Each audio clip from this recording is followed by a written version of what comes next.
Hi, welcome to the Strategic WFM Leadership Summit 2024.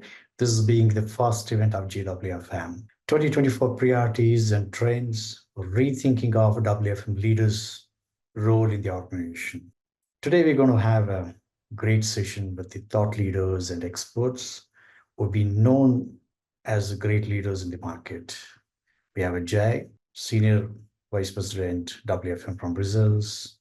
We have Melissa Johnson, Executive Vice President, WFM and Global WFM, Head of Support Service Group.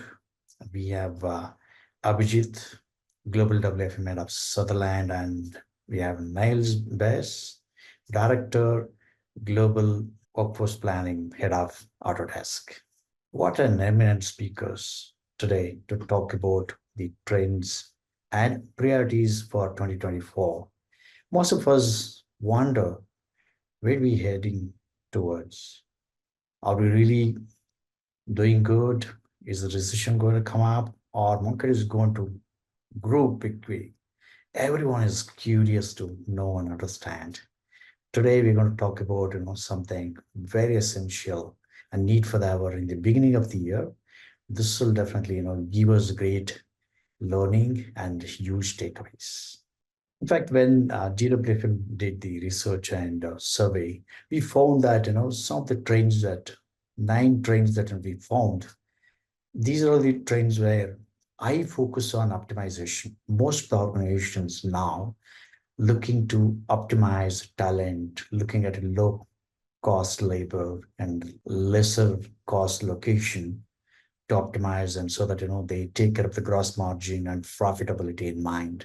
And second thing is work from anywhere is continue to be there in the market globally.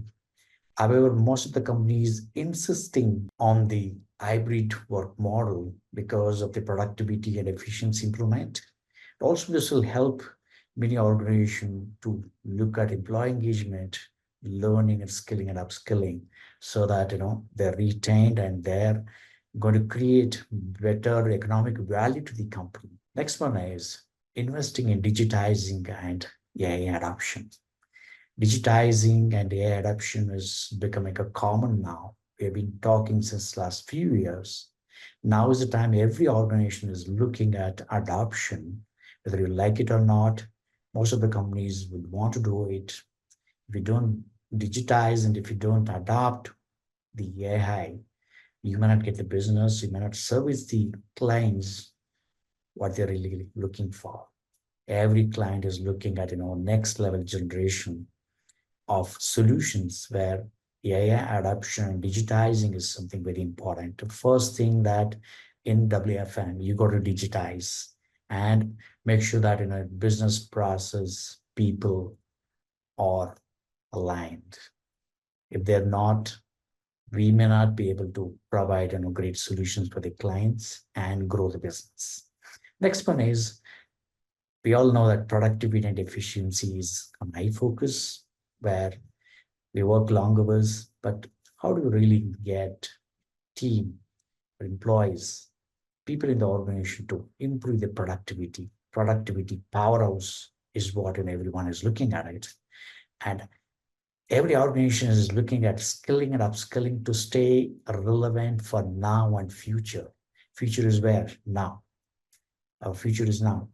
So making sure that the skills, knowledge, and abilities of the resources are met, and also they're going to be meeting in future of the demands, the future of the business scenarios, which is something very important for the organization. This is one of the priorities where everyone is looking at it. These are all the CEO's priorities. And next one is, I focus on customer experience. We have been talking about creating customer experience since decades. So creating customer experience takes a driver's seat. How customer experience can be improved year on year, month on month. This is something very important aspects of it, and everyone is really looking at to create a great experience. And next one is, gig is the future of talent. So hiring FTEs, hiring contractors, hiring freshers, yes, this would happen. But most of the organizations would look at the cheaper labor At the same time, they look at, cheaper talent, and wherein I can engage talent and also disengage. Whereas I don't want to have liability on paying them the retirement bonus or on the uh, variable pay, insurance, many other dependencies of FTEs. A gig is a future of talent. Every organization would look at least 25 to 30% of it to start with. Slowly, this is going to increase drastically, and gig is the future of the talent. And next one is gearing up for next generation business solutions. If you're not doing next generation business solutions, you are outdated, and you are not going to be remain relevant in the organization. You're not going to be remain relevant in the market. So watchful of next generation solution is very important. And again, we are connecting with the AI adoption and digitizing is very important. Your customer is looking at a next level solution. You got to be ahead of the curve. Last thing that we found was employee engagement to improve the economic value and profitability. We talked about the productivity and efficiency. Of course, the employee engagement is something very important aspects of it. How do you really create economic value, labor economics internally to create, and how do you create profitability per employee? How do you really improve? This is something very important. These 9 trends are up and running, and we continue to do further research and understand how market is shaping. Moving on, you all know that GWFM has been doing multiple events globally, physical ones and also virtual ones, whereas last year, 2023, was a phenomenal success. We had around 20 events across the world. This year is going to be again better than the last year. We want to be doing events in India, Colombia, Philippines, Malaysia, South Africa, Poland, Dubai, and UK, and many other places that we are looking at it. We would be expecting hundreds of global speakers and thousands of delegates from all over the world. And we are one of the largest WFM network in the world, where we want to bring greater value, create think tank WFM platform, and create value to the team. Please join us on our social media. We are now almost 40K of followers on our social media, including LinkedIn and Facebook, Instagram, and YouTube put together. We are one of the largest WFM professionals community in the world. If you're not joined on our community, please join in today, and you have the link available here. You want to engage you want to create kind of great knowledge sharing, but also great professional networking.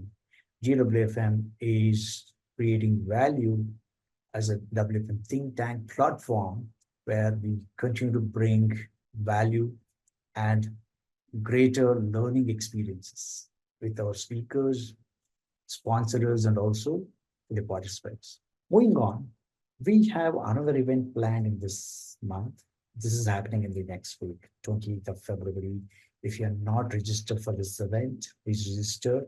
And we welcome to have any of the WFM product companies to showcase their offering and what is new in their offerings. They can talk about it for 10 minutes. So we have multiple slots available for the WFM product tech players to offer this. This session is for them, and please join us to learn and know what is new in the WFM tech companies, so that we'll learn and understand. You're going to get this invite very soon. Please register and join. Moving on, GWFM has got Women Leadership Forum. Under this, every year we conduct leadership summit and roundtable. We would do the 2 events where Melissa is going to chair one of the leadership roundtables here. This is happening on 15th of March. Please register. Please nominate your leaders, women leaders in the organization. Please ask them to reach out to us for nominations as a speaker. Also, we want all of you to join in, and let's get to know what is new. and how is it shaping? And I see in the WFM and HR, women leadership is growing, and they're taking up this as a kind of career of choice. A lot of things are happening. Please register for this event. Looking forward to seeing you in the event. I don't know how many of you know, GWFM has a big academy where we offer more than 25 courses. All these are brand new courses. So far, more than 9,000 WFM athlete professionals taken up the courses. We have the courses in the real-time scheduling, forecasting, planning, and many other courses. And also, we have got a good library where your organization should have this. Your organization need not to have your own LMS spending money on that and spending like resources to look after that and maintain that. All that is required is just get GWFM Learning Academy platform enabled, and you will have this. And this is anytime learning. You need not to have it scheduling training programs traditional way. This can happen wherein they can learn anytime that they want. And another important thing is GWFM has done more than 3 hackathons. So for innovation hackathons in WFM, created more than hundreds of use cases and business cases in the WFM area. Most of the companies have participated, they've been winning. And if your team has not participated in the past, this year is the when you should participate. We are giving you adequate notice, and companies which never participated so far, the right time for you to participate and experience the innovation. Innovation is a journey, not a destination. And this will give you great things. This will also enable your team to learn something new and bringing innovation in workforce management. More the innovation that bring in, you see that more productivity, more the value that you create to the business. This is happening in the month of June. We have a lot of time to plan, take a role for the management to get your team lined up for this. This is very exciting one. As I said, we had done 3 hackathons so far. We have published 3 books. If you do not have these books in your library, in your organization, please buy it from GWFM Learning Online and secure this. Make sure that all your team members read, understand, and adopt the change and innovation of WFM into the business. This is under GWF publication. Please utilize and leverage this opportunity. And WFM today has no benchmark. A lot of organizations follow COPC model, and some of them follow ISO and PCM, CMMI, and all. GWFM maturity model. In fact, this is a patent owned by me. I spent more than 10 years time to build this model. We have a 5 model, A, B, C, D, E, 5 models where you will be able to understand these and adapt. And you'll be able to see right from survival to changing and scaled agility and thriving and outperform and revenue assured model, which will help you benchmarking and also grow exponentially and creating 10x value. So that this can really add a lot of value to it and bring in a lot of new change in your organization so that you'll be able to create a lot of value. And when you do the benchmarking, you will be able to see that how far you've traveled and how far you are coming and how do you really move to the next level. At every level that you move up, you create a the value and economic value. And this is going to be kind of revenue assured model where you will be able to witness first time in the global market. All right, we have come to exciting event, Strategic WFM Leadership Summit. I have a great honor to introduce Melissa, distinguished speaker and keynote speaker. Melissa doesn't need any introduction. She's a thought leader and influencer in the global market. Melissa has recently joined Support Service Group as Executive Vice President and Global Workforce Management Leader. She leads and manages bigger business portfolio and building large team. Melissa is going to talk about change of scope of WFM in the organization, which is the need for our role. And we're not going to just play the role that, oh, we have been doing. Now is the time we got to really look at scale. We got to really look at it, breaking the boundaries and bringing value to the business, creating revenue value, creating economic value, and how do we really improve the productivity, efficiency, the customer experience, and many other things. Melissa is going to talk about in detail. Melissa, great to have you with us today, and we're thankful that you've taken time to share your ideas and thoughts with great WFM professionals today. And this message is going to go to thousands of WFM professionals when we upload this on our YouTube channel and also on our social media. Of course, we're going to make this as a white paper and publish this. This is going to be a great think tank platform, and we would love to listen to your ideas and your keynote speeches. We're so excited. Thank you so much for taking your time out. It's really great honor to have you. Strategic WFM Leadership Summit.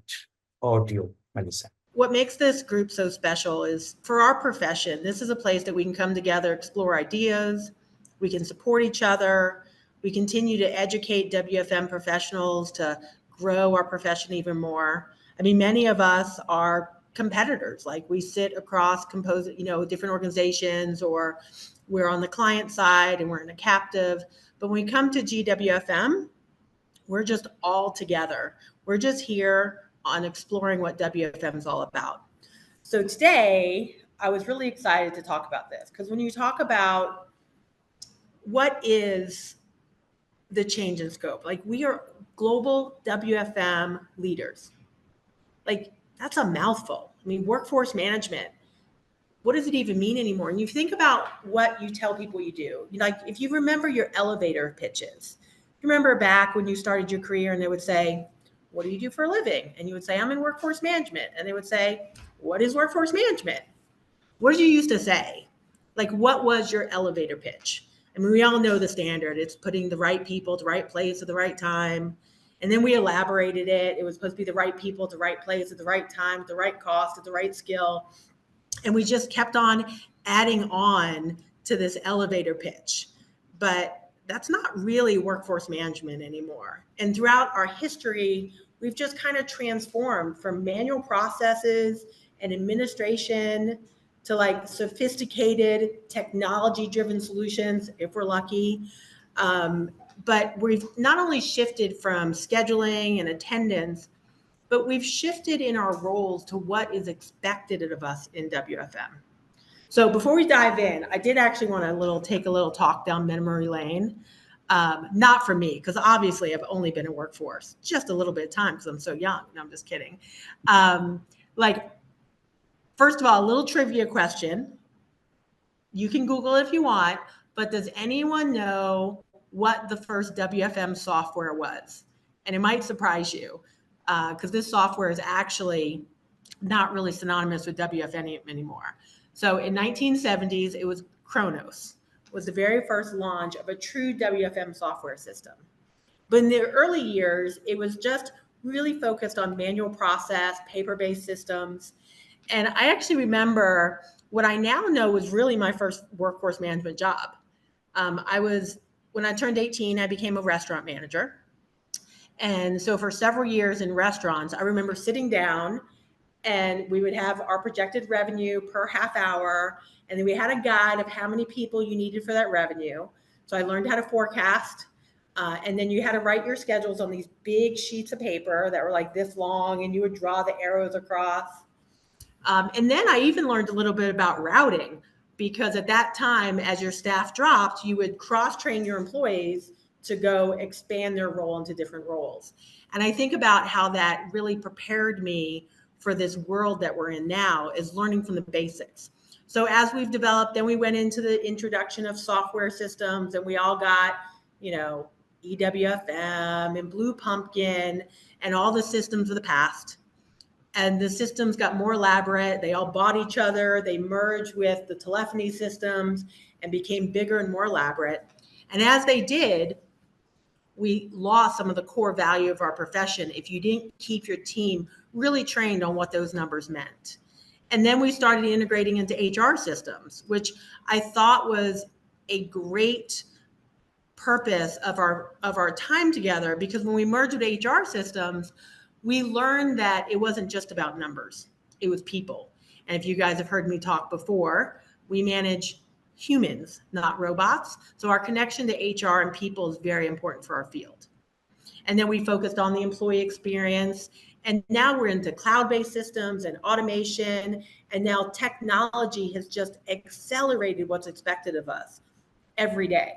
So if you want to talk about scope creep, there has never been more scope creep than when you look at the profession of workforce management in the last 20 to 30 years. If we just delivered what workforce management delivered on in the past, then we would leave our organizations wanting for what they really needed. So how did it happen? Like, how did we get to this place of workforce management and administration? And in your organization, what does it mean? So when we say that we're global leaders of workforce management, what do you think the leaders in your organization think that means? Like, and I know this because I've had the privilege of not just working in the organizations I've worked for. And that's the thing about all of us. Like, we can look at our CVs and see, oh, you know, they've worked for 4 or 5 organizations over the course of their career. But really, for those of us in BPO, we've worked for hundreds of organizations, because when we walk into those organizations as their partners, there's an expectation of what workforce brings to the table. And so not only do we have to define what workforce management means for your organization, but all the organizations you work for, and how do you communicate that well?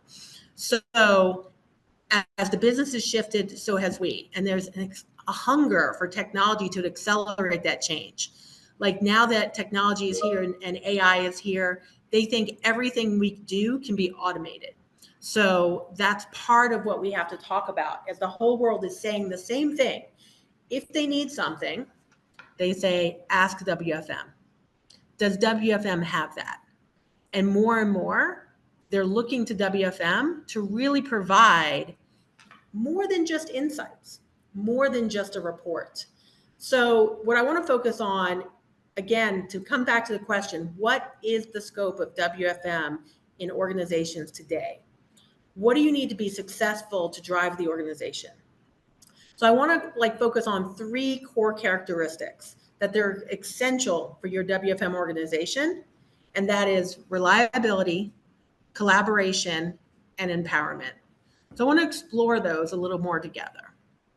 When I talk about reliability, this is a touchy subject for many of us, because I want to focus on creating your source of truth when it comes to numbers and reports. And some of you may also have WFM and reporting under your umbrella. So maybe this doesn't apply as much to you. Hopefully you've separated those 2 umbrellas and not have them together. More and more people expect WFM to provide all the reports and all of the numbers. And where I'll warn you away from that is a fast, exciting place to be. You're like the person as the go-getter. Everyone's good at Excel. They're good at pulling numbers. It's easy to put that on WFM. But you have to make sure that everything you deliver from your house is at the utmost reliability. So when I come into an organization, the first thing I do is establish the source of truth, and then become the source of truth on certain things that 100% owned by a WFM. Now, that's a negotiation with your organization. Like, for me, even if someone delivers me my headcount data, my hours, if those were hand fed to me from some elaborate reporting system, I can't blind trust those. I have to know with a high level of certainty that data is correct. So I walk in, you start with what countries I am, where's my headcount, what are the clients, what are the LOBs, what are the schedules, and you just drill down lower and lower to get to that core source of truth. And I often say, if I don't own the source of truth, then it's my job to disprove it. Not that I'm looking for the numbers to be wrong, but I can't afford to make my assumptions. Nothing can come from the office of workforce management that isn't at a 99% reliability or 5 nines, or as best as we can get it in whatever world we're operating in. Because the minute you become the person that just gives the fast data, you're going to have more and more errors. And you and your team spend more of your time talking about errors in a number that doesn't really matter than actually driving your organization to be efficient. So I think being the source of truth and being reliable in what you do and speaking from a clarity. And if a number is soft, you say, this is the best number. You have to establish boundaries for your team and really don't get sucked in by the excitement of fast reporting. One of the things I had a mentor tell me once, and I repeat it all the time, when someone asked me to deliver something that I know would be substandard at the speed they want it, I just ask them the question, do you want it right or do you want it right now? And that really triggers them to be like, well, no, I want both. Okay, well, let's talk about what that would take to do that, and let's do on it together. So know what you want to own and what you don't want to own, and then go forth with your organization under that umbrella. But if you don't establish that earlier or establish at some point, you will quickly become where everyone comes for data, regardless of what it is. Like, even if it has nothing to do with your team, you'll be the people they go to. And that is not the kind of scope creep you want to be effective in your role. The second point is collaboration. Like, you have to drive change. Everyone knows the job of workforce management. We are here to enable operations to drive efficiency. Like, that's really it. No one wakes up, like, no CEO is going to wake up one day and say, I need to bring in WFM to collaborate with my team. No, they look at their books and say, I need to bring in WFM to drive efficiency and enable my operations to operate with either more revenue or less cost or better customer service. We're here for a purpose. And so you have to collaborate to get that done. We're no longer just a seat at the table. There was a time for years we fought for seats at the table. We fought to be in finance conversations or HR conversations and training. Depending on your role, many of us are asked to do all sorts of things nowadays. Like, we don't just do WFM, we're involved in the sales and solutions process. We're reviewing contracts. We have to do all those things to make sure everything flows through our organization well. So it's not just a seat at the table anymore. We have to act as consultants. We have to advocate for a shift from traditional WFM roles to strategic partners. And we can't just do this in the old voice of we know best because we know the numbers. As a consultant, they don't come in and tell you what to do. They seek to understand the ins and outs of the organization. And there's so many examples that we can pull from where a change is asked for. You know, finance needs to cut cost, right? So for them, they're just going to come out. Now, your job is to take that need from finance and then relate it to an operational KPI and say, actually, you can get to these numbers by doing these 4 things. And you help them go through the process of working on their numbers together. So again, that collaboration part of our job is much, much more than it used to be. It really is to drive that change. And then finally, it's the empowerment of the organization. So I want you to think of the old WFM model as a plug. So you would take your WFM plug and then you would plug it into the organization. You would plug in your headcount to finance. You would plug your schedules into operations. You would plug your training request into the TA team. That is no longer our role today. Our role is not to plug in. Our role is to become the hub of the organization. Everyone plugs into workforce now. And then our job is to take that connection, that nerve center of our organization, whether it be from finance, operations, HR, project management, and not tell those organizations what to do, but to decipher what those organizations need to the other organizations, because that's where our critical skill set comes in. When one person says, I need to reduce shrinkage, and then someone else says, how much money is that going to make us? You need the person at the table saying, well, nothing if we're already overstaffed, right? You need to be the person at the table who understands all the numbers, who understands when a contract comes over your desk, that one language is not going to be something your operators can achieve. You don't say yes or no. You just tell the organization the impact of their decisions and let them make those decisions wide-eyed. And in every organization I've been a part of and helped over the years, that looks different. There's no blueprint of how WFM operates. There's no world in where, how do you talk to your leadership? How do you come at them in a way to where they're willing to collaborate with you? How do you make sure you never worry about who's in your sandbox? You never worry about your team member count and your budget because you're providing a higher level of value. So we have to be the person connecting the departments. We're so much more than workforce management, because now we facilitate the merger of the organization. We are the nerve center. We facilitate meaning in the numbers and we align them to tangible goals. Yes, we're workforce management, but we facilitate so much more than that.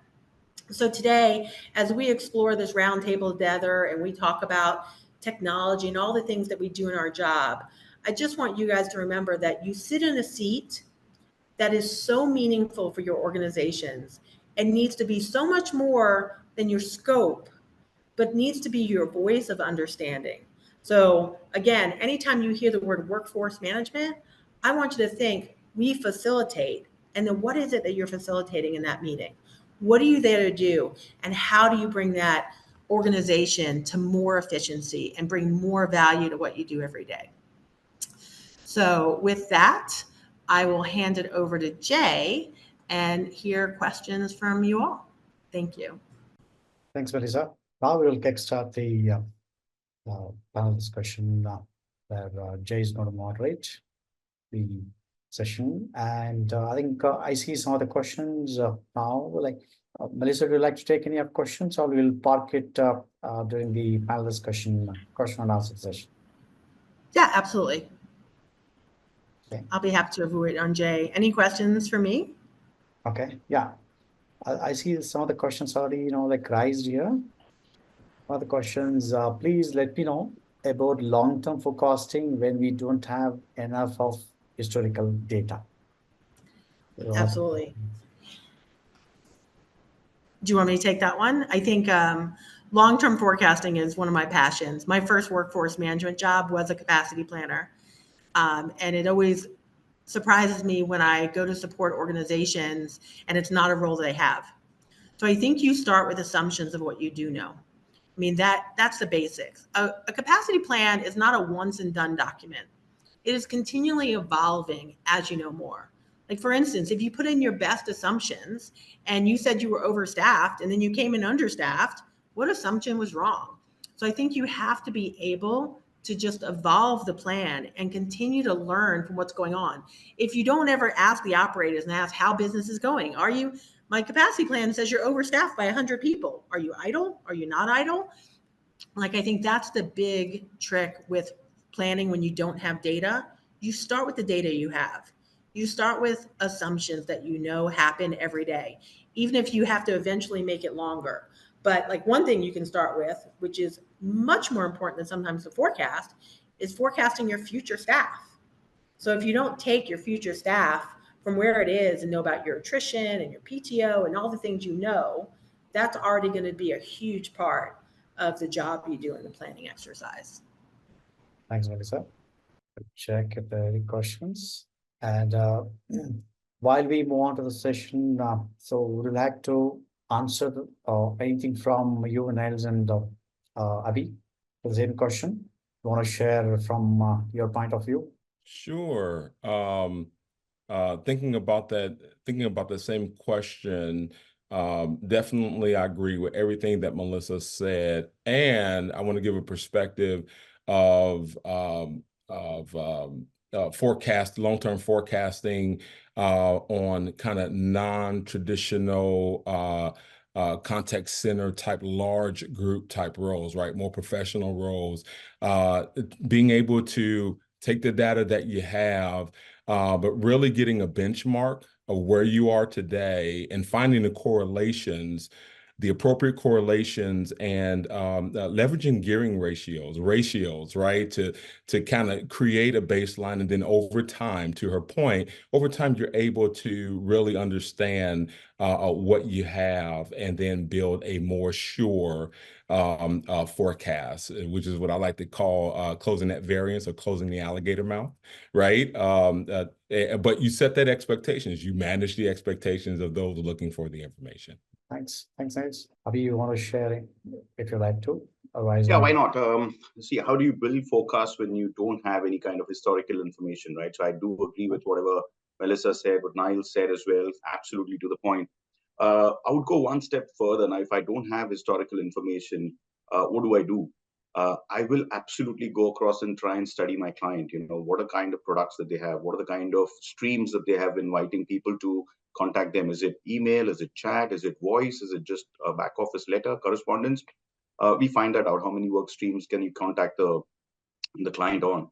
What you also then do is you probably look at the kind of profile of customers that the client has. Is it Gen Z? Is it Gen X? Is it baby boomers? What is it? Because every single one of them have different ways of contacting and various preferences as well. The Gen X guys are going to just message or chat, right? And the Gen Z guys, I mean, those are the guys who will do that. So you know that the volumes are going to come in that particular manner. And the baby boomers will probably pick up a phone and then they will go across to that. And when you don't have that sort of data, you do the customer profiling, you do the kind of product profiling as well. Then you understand and sit with the clients as well to see if there are any kind of promotion, any kind of merchandise, anything that is going to be sent across to the customers that is going to prompt your volumes in the oncoming period. And that's how you start building it as well. So you start capturing all of that information and you say, okay, I may not have any historical information, maybe nothing about 6 months and beyond.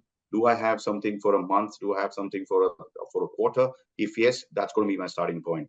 If no, I'm going to have the entire staff, taking that particular volumes and then recording that as well. I'm going to look at reports that are going to tell me what really happened today, what really happened in a week's time, 2 weeks time, and then start collating that information. And then I will draw parallels to see what is the Monday to the rest of the week like? How is the first week to the rest of the weeks in the entire month like, right?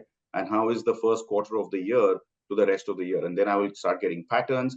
Once I have that data, I will then start assimilating it and then trying to marry it back to the customer profiles that I first spoke about and to the customer's product as well. So put all of that data science together and also throw in some of the high-end tools that we now have at our disposal.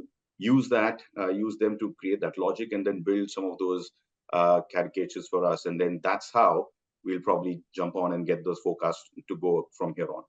Great.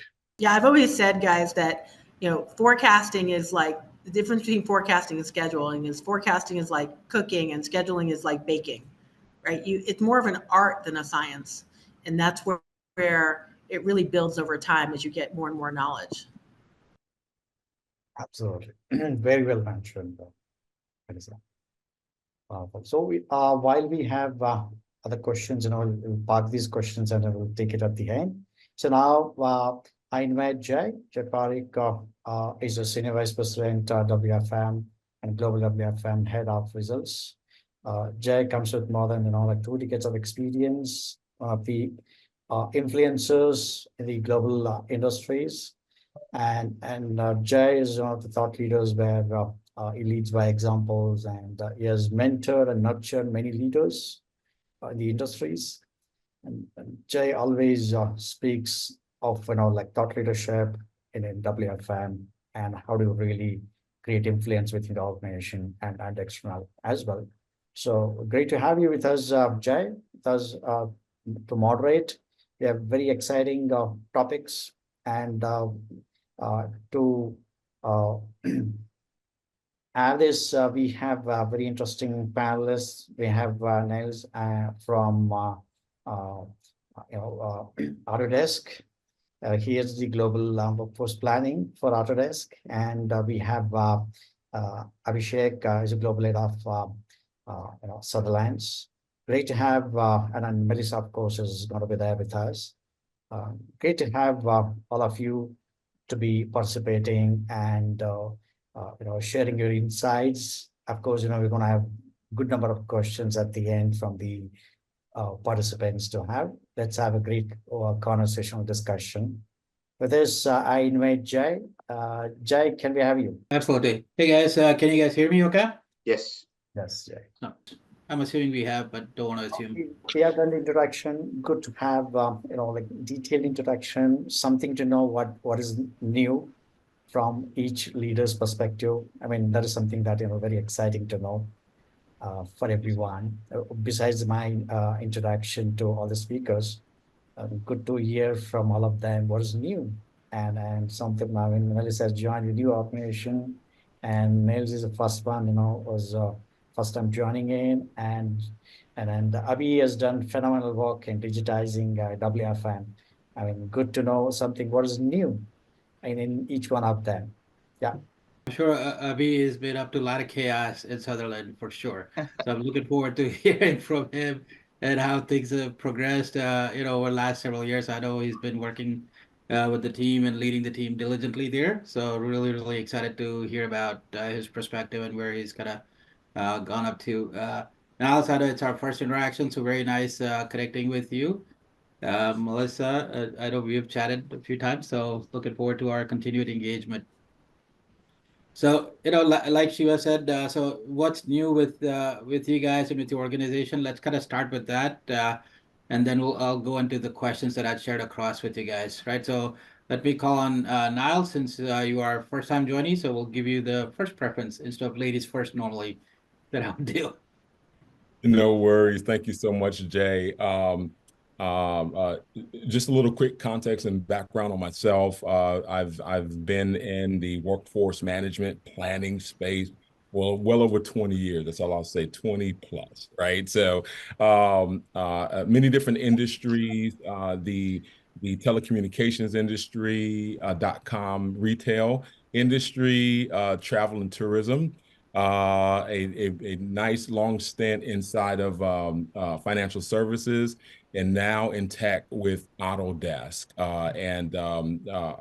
Really what has been happening over the last 7 years or so is me kind of watching and predicting the paradigm shift and evolution of what we need to do in workforce management, and how that's shifting from how that shifted from order takers to strategic partners within organizations. And I've had the unique perspective of actually operating inside the organizations to build these capabilities. So that's the perspective that I'll be mainly coming from today.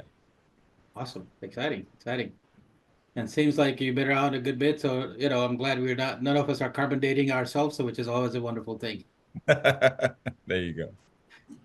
All right, Melissa, we'll switch over to you and get your perspective. I know you have newly joined the organization and been roaming around the world. So very excited to hear about that. Yeah, exciting. I changed organizations about 4 months ago. And, when in our careers, when we do that, that's why this topic made me so passionate, because you do really reestablish the role of WFM in an organization, especially if you came into one that was really seeking a higher level of professional, right? They had never had a strategic workforce leader before at that level. They'd gotten to that size and have merged a lot of organizations and are across the world, and very excited to come in. I love the build phase of WFM. Right, it's very exciting. My last role, I was able to build from 300 WFM professionals to 1,000 as that company grew, and I'm excited for my current organization with SSG to help them accelerate at that same pace. So I do think it's very exciting as you go out and you meet new team members. And I frequently say, depending on where you are in your career, I've been in WFM for 20 plus years. I'm at the point in my career where I'm at that, maybe the other side, where I'm looking at what's going to happen after I hand the reins and move on and go into those consulting roles of the things we do when we move on. But for me, what's kept me so passionate over the years is developing WFM professionals, right? To be able to go out into the world and teach people this skill, where you find an RTA who maybe is the future director of Latin America, and you meet a scheduler in the Philippines who maybe is the global leader of APAC one day, or someone in Europe ready to take Europe into the forefront of WFM technology. So for me, when I change those roles, I'm immediately out meeting the team and saying, man, what a ride they're going to be on as they develop their WFM careers. So Yeah. I'm excited to kind of look at the organization differently. But yeah, and as we go in, and of course, it's not just the organizations we work for, but all the clients we support. As we go in, we're expected right away. They look at our LinkedIn, they look at our resume, and they say, how can you help us? How can you forecast for us better, schedule for us better? So it's exciting, and I'm happy to have made this move and loving my new home. Well, awesome. Congratulations again, and very exciting for you, and looking forward to seeing where you get the organization to progress forward to. And I know it is a very dynamic organization, so looking forward to seeing that. Yeah, Abhi, off to you, sir. What have you been cooking up? All good. Just the usual. So it's been a great ride for the last, I think, 8 to 12 months. There's been a severe amount of and a significant amount of investments on the tech side of it, and I'm really glad to bring digital WFM to the organization. I know it's the trend, and I know it's helped us leapfrog over some of the processes and frameworks that we've had. But this is here, and this is going to be the mainstay. And we're going to build the practice around digital WFM as such, right? So in a way, we're talking about ML, and AI-based forecasting. We're talking about cloud-hosted and cloud-based scheduling. We're talking about digital resource planning and digital RTA as well. It's had a bit of a fun ride, I think, for the first couple of quarters. But as soon as everybody took stock of the situation, understood the kind of benefits that are coming through, I think it's coming along very well. What we also did is we did the full throttle integration with some of the ERP systems that we had. But I think the real difference had been that we involved the entire organization like a big fat Indian wedding, right? It's not just the bride and the groom; it's the entire family together. It's just that we did over here as well in the organization, which it was the SD's SD team, it was the risk and compliance, it was the training, recruitment, it was the WFM team, of course, and the OE and some of the other aspects as well, even the risk and compliance team. So it's been one joyride, and it's been a collective joyride as well, and which is why very excited with what it's about to give us in terms of outputs and outcomes today. Awesome. Exciting. We're looking forward to hearing a little bit more about that as we get into our Q&A. For my team's focus, over last several years, we've been kind of working towards a vision we wanted to achieve. And, over time, what we realized that vision is never going to get there. It's just a continuous journey of success and integrations and improvements that we want to be on the path of, right? So as a leadership team within the WFM practice, that's what we are kind of focused on, right? And, for our transformations that we have done with the nuances of focusing on our team members and training and developing them to see, to Melissa, to your point, right? Where can they grow to, right? And fortunately for me, right, I've had a good couple 360s, right? I've got one of them as a director working for me, coincidentally, who at one point I'd hired as in 2006, 2007 as an RTA. And so life does come around in full circle, and I do get to see some of those progressions, so which is exceptionally wonderful. And we're very excited about that. Our primary focus again is everybody is doing a lot of automation, a lot of efficiency gains, right? What can we do to make the dollar go farther, right? That's essentially what it kind of comes down to, without losing pace on where we are from a business perspective, where we are from a people perspective. So a lot of focus is on driving efficiency through automation and what we can do for our teams on the ground. So those are the two major things we're focused on from a Result CX standpoint. We are doing a good bit of acquisition. So we just completed announced our third acquisition in about last 14 months, 15 months or so. So looking forward to having the team that's continuously growing. It comes with a lot of growing pains, but it's a lot of fun challenges to work through as well. All right. Shiva, did you, I saw a pop-up come through. I don't know if you asked a question or call out.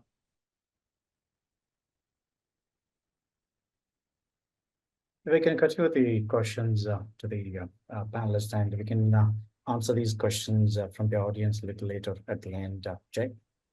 Yeah, let me throw out a couple of questions that we'll talk through, and then we can take questions from team members there on the chat. No. All right, Melissa, I'm going to start with you. Let me start with our fourth question, which was, where do you feel our current business trends are and where they're heading? And how would you like to approach on working through some of the shifting of priorities and all that stuff that we see in the business environment currently? I think overall, we all feel the pressure in contact center to, as our partners out there are trying to reduce their contact volume, which has never changed, right? There's always been this thought of like, if I could reduce contacts with our customer base and let them self-serve, then we're going to have less cost on our end. But I think what's happened now is the cost reduction is getting in front of the volume reduction. So I think there's so much pressure out on these organizations to reduce cost that service becomes less of their priority. So I think from a WFM profession, we're going to be really leaned on to show the customer base that reducing cost at what point, like at what risk? Because that's where I think from our organizations it'll be different. So at what point if the customers are leaving. So I think there will be a turn from this cost reduction mindset, and it is a cycle, we've been here before, back to win over customer mindset. And then our jobs become more traditionally, we need to make the right connections. We need to make sure we have the right agents, the right tenure. So I think I'm hoping this cycle will go through, but we're definitely in a cycle of everyone wants to hang on to every dollar they have, either in our own organizations or the ones we partner with. So it's very important that we are the most efficient of the organizations. And we really make sure to highlight or throw a warning up to say, guys, that's cutting too hard, too fast, and here's the impact. So I think that's where that change is happening in the marketplace. And then, I'm sorry, what was the second part of your question? Yeah, and I was just asking, how do you kind of work through some of these opportunities? And I think you spoke about that it comes down to interacting with your clients, interacting with your internal stakeholders and leadership team, that, there is some level of tipping point that everybody kind of gets to, right? Beyond that tipping point, right, the pendulum is going to swing the other way, and that will have adverse repercussions to whatever choices organizations make. Right. And that goes for the client as well as for our internal organizations. Yeah. And I think that's where we really have to be the truth speakers, right? It's hard to do. There's lots of pressure on everyone to drive revenue and cut cost. So I think for us, we have to at least call from the rooftops the risk of those decisions, both internally and externally. And I love to ask the question when something passes my desk that, they're not drinking through the 3 steps it'll take. And I'll say, what exactly are you trying to achieve here? Tell me exactly your output you're trying to achieve. And let's see if that's the best way, if they're open to those conversations. Yep. Now, let me come to you with the same question. Any additional context or feedback from your perspective? Yeah, thank you so much. Definitely agree with what Melissa shared. In addition to the core and supporting role that she just mentioned, I'm seeing a fast growing trend over multiple industries of strategic, critical, and key roles, and the difficulty of filling those roles. And I really see there's a paradigm shift or a shift for workforce planning and management leaders to actually understand, help the businesses understand the translation of their business strategy into talent needs. Listen, there's a war on talent, and you have to understand that talent piece when you get out of core and supporting roles into key roles, because they're very hard to fill, and helping guide, consult the business through that and help them see the best path forward, I think is absolutely key. In addition, it's kind of the shiny new object, the topic of skills. Everyone's saying that's the new buzzword, but what does that mean? You have to be pragmatic in your thought process and in your approach in how you move the organizations through that. Absolutely. Wonderful. Abhi? Yeah, I think thanks for that, Jay. Agree with everything that Niles and Melissa have said. Couple of points that I'd like to add. And this is for everybody. I think one of the trends in the business that we're seeing is distributed workforce, right? There'll be some who will hybrid, some who will work remote, some who will work on site. And it's WFM's job to just keep everything together, right? So how do we do all of that together? We've embraced something called remote scheduling as well. We've gone on to cloud-based scheduling. Then there is remote performance management in terms of the kind of digital forays that we've made. And then we bring all of that together to have that overall collaboration and insights got through, right? So that's one of the premier trend. I think that's where it's moving. The second is a rapid technological advancement. I think every client is coming with how to do more with less.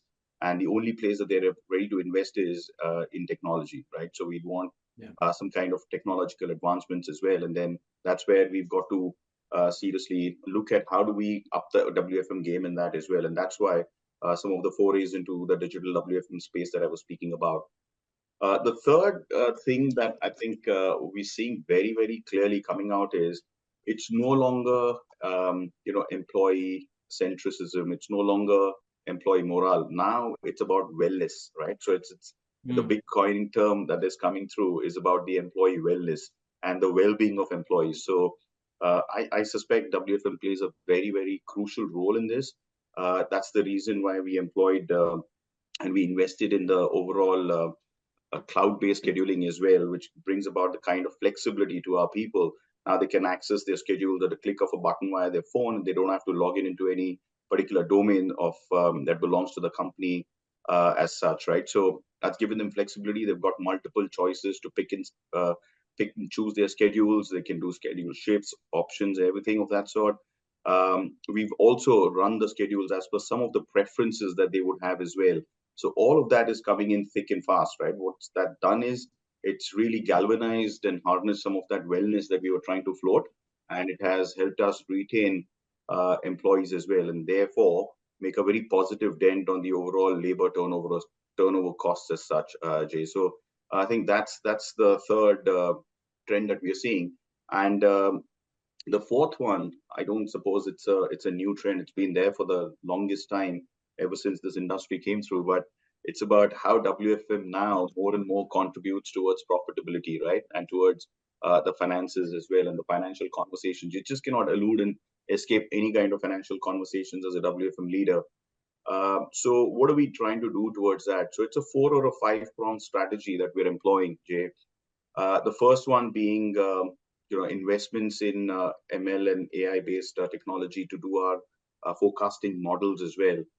And as we get more and more accurate towards forecasting, we get to do just in time hiring, and therefore lesser and lesser of holding costs, and that's a definite advantage.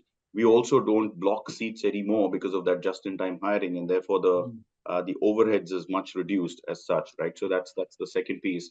The third aspect is the right alignment. To the extent possible, we try to do the right alignment of demand and supply to reduce wait times, and then therefore reduce cycle times as well. That's sort of reduces the overall dissatisfaction amongst the clients and the customers, and therefore you gain in customer retention, and therefore you gain in revenue as such, right? So that's the third aspect of it. The fourth aspect is cross leveraging resources. We're looking at load balancing measures. We're also looking at real-time occupancy and utilization corrections as well. What that does is it increases the output per employee as such, right? And therefore it helps us reduce overheads as such. So that's the fourth aspect. And then the fifth that we do is like I said, the ease of and the well-being for people, and therefore we have a greater employee retention as well. Now, greater employee retention obviously lowers your attrition, and therefore that lowers your overall overheads, and it does wonders towards your labor turnover costs as such, because you don't have to engage in recruitment costs, you don't have to engage in training costs, and therefore it's a positive to the bottom line. So these are the 4 or 5 pronged approaches that we have towards making a very positive dent towards the entire financial story as such. Awesome. Everybody kind of talked about people and focus on financials and all that stuff. Just kind of made me think that do you guys what percentage of your organization is still kind of working remote, or what percentage is working hybrid, or are you guys fully back on site? How is that working out for you guys? Right. For us, I'll start with mine. We are about 85% still working remote, and we have some on site, but majority of that is all still working remote. Yeah, it's funny. We're at a much lower number, and here in an area where traffic's getting bad again and things of that nature. I think these organizations are starting to see the impact of the forcing the back to office. I know that happened really big in APAC a year or so ago, of saying that's raising absenteeism, attrition, things of that nature. So I think from that perspective, the more we can help convince our clients that we can operate remotely safely and with good service, the better performance that we'll all have together. Right. But that is the key, because if a team member can get a job somewhere else working remote, even if they're making a little less, like they're starting to do the math. So it has been a challenge, I think. Absolutely. Niles, how is that working out for you? Yeah. I've been with Autodesk for about a little over 100 days, right? Maybe 150 days or so. Oh, so you got this stuff down.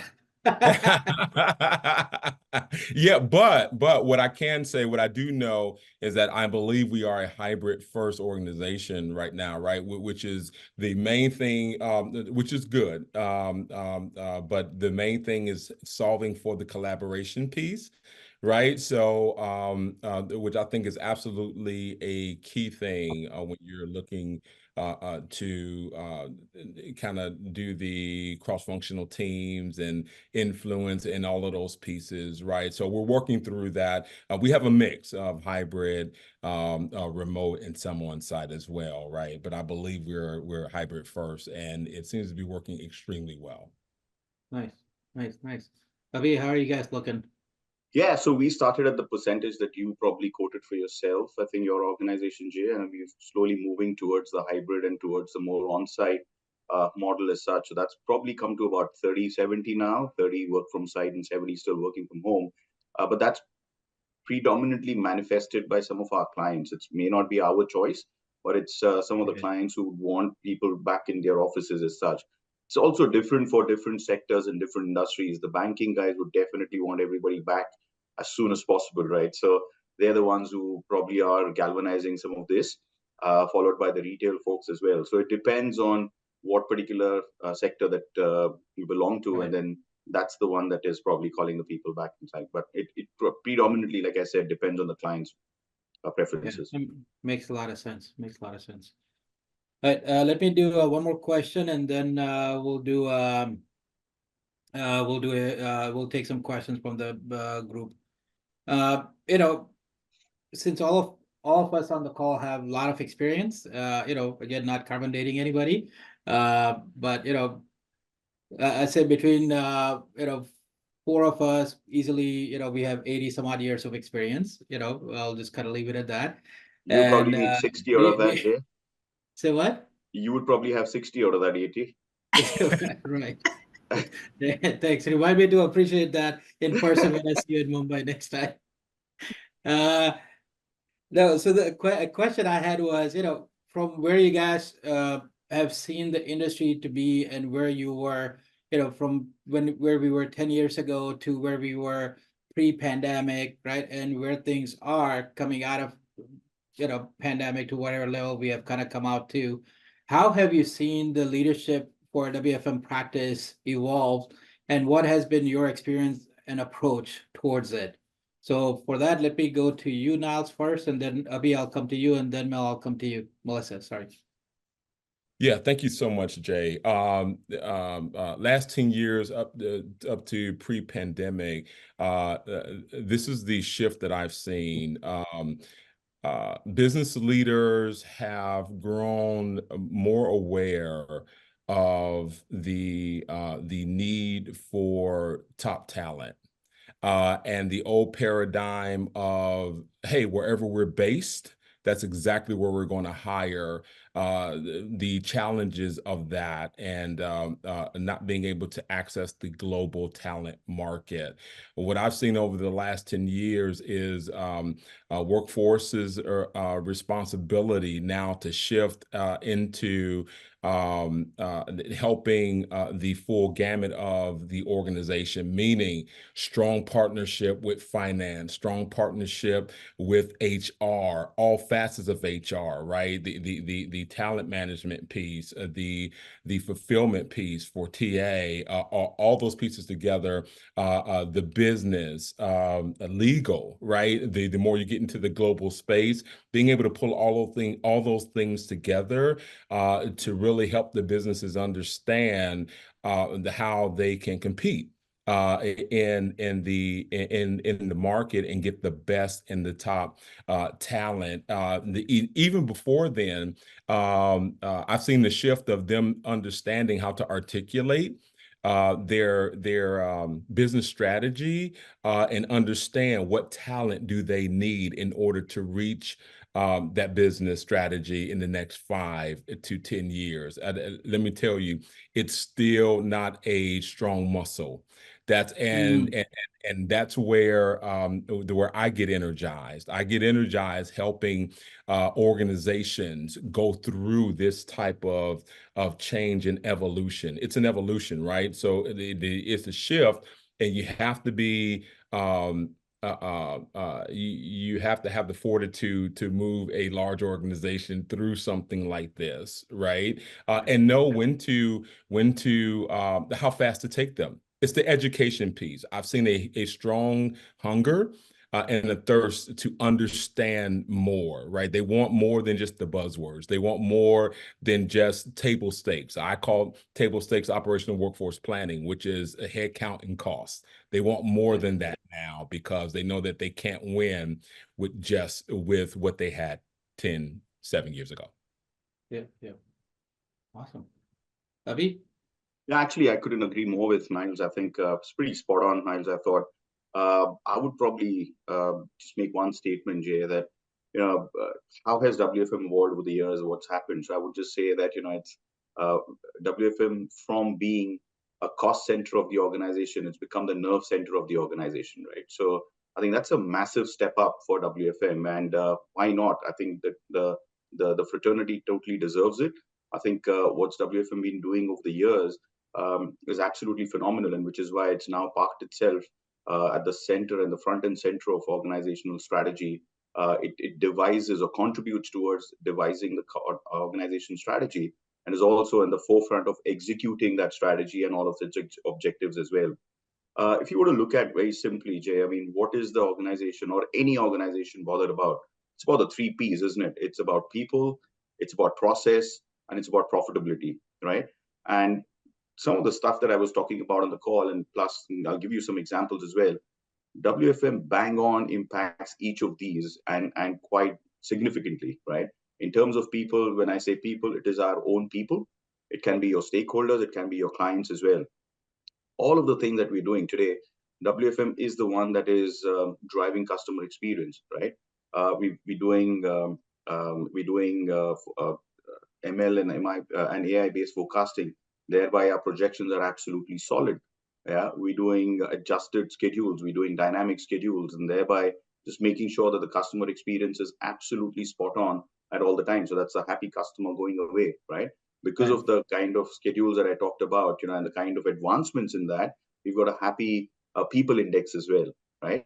And then all of these aspects, I just spoke about how are we driving profitability and how are we positively impacting the finances as well. Therefore, WFM also significantly positively impacts the 3rd P, which is profitability. So when you have one team that collaborates with the rest of the departments, like what Niall said, and has a significant impact on people, process, and profitability, it has to be the very nerve center of the organization. So that's the kind of evolution that I see, and I believe that WFM has carved itself out.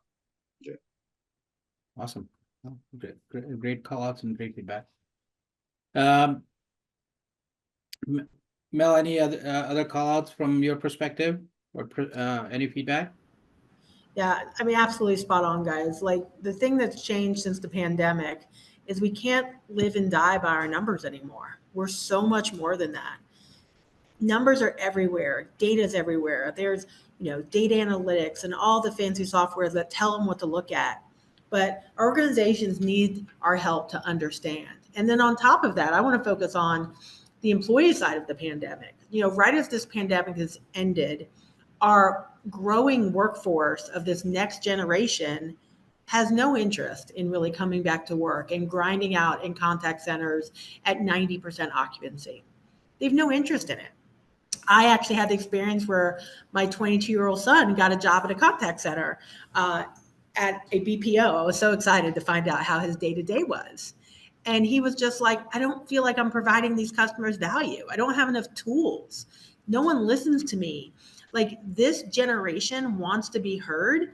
And how do you put your WFM hat in that? You have to hear for their schedules, their wants, their needs, and you have to be empathetic to your organization when they tell you, I can't keep employees if you don't give me this.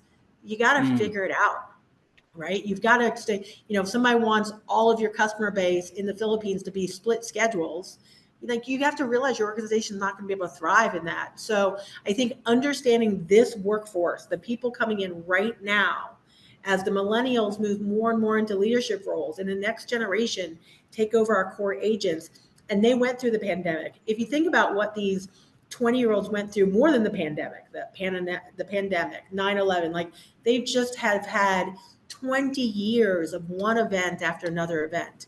And they're not going to take a split schedule with terrible hours and 90% occupancy. And it is on us to figure that out as workforce professionals. Yeah, absolutely. Great call outs, guys. Good conversation. Shiva, do we want to take some questions from the group? Let's say, we have a good number of questions in the chat box. I think, if you take a look at it, and we have a question. Louis wants to know that how do you create a capacity plan for workforce management department itself?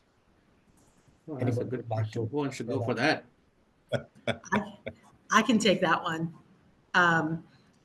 I've definitely moved towards a ratio-based capacity plan because it's easy for the operations to understand. But I actually moved in a different format too. So obviously we have our ratios and there are certain standards, and there's not a universal standard because it depends on the scope of WFM in your organization. So you have to educate that. But then I also change it up to a cost per agent. So they understand that this ratio means $130 a year for every agent we bring in. And those two numbers get me out of a lot of tight budget conversations. Good stuff. I was going to say ditto. Same thing I do. How about others like Niles or Abhi, you want to share your point of view? I think Melissa was pretty spot on over there in terms of, how do you do that in terms of, I think in a very archaic, and, Jay asked about how did WFM evolve as well. And I think a very traditional answer would have been you just do 1:100 ratio of WFM and just park those numbers over there, right? And that's how you get to the overall WFM team number. And I just cringe whenever I hear that with everybody as well. So it's very different now, right? So gone are the days when you could just do that ratio-based planning. You now need to just decipher the kind of work, the kind of complexity, and the kind of digital enablement that you have as well, right? So we're fast coming on to one particular scenario where we say we're not going to man any kind of graveyard shifts at all. It's just going to be digital WFM coming in, taking all of that away from us, and then just giving all of that in an automated fashion, right? So it's about the penetration of digitization. It's about the complexity of work. And it's about the kind of upskilling and the skill set of your people that's going to decide the number of people. You can't have any kind of ratio-based numbers decide your WFM team size anymore. So I would say that will be my response on that. Yes. And yeah, I don't think there is kind of a one set ways. I think there is going to be certain things that will work in a specific way that is in a client-centric setup. There are certain things that you'll have to communicate in a specific way that makes sense to the corporate structure, right, to your leadership team. And then you'll have to kind of talk through that a little bit differently as to how that works within your WFM practice leadership and managers, right? How you communicate. Well, we want to have 20 more people. Well, no, we can't. We can only afford 5, right? And this is why we can afford 5.